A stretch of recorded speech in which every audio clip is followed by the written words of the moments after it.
ये 1 सेकंड में होगी। रिपेल कर रहे हैं।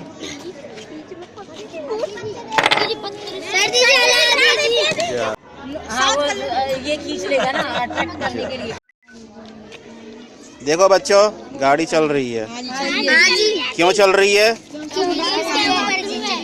क्योंकि समान ध्रुव एक दूसरे को प्रतिकर्षित करते हैं। और देखो हम आमने सामने लाएंगे, क्या होगा?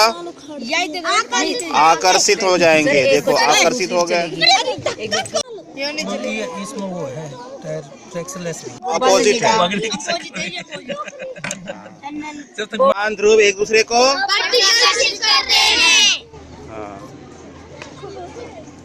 चलो इसको मेज से बाहर करते हैं। और ये देखो ये तो आ ही जाएगा। हाँ ये पास आएगा। विपरीत ध्रुव एक दूसरे को आकर्षित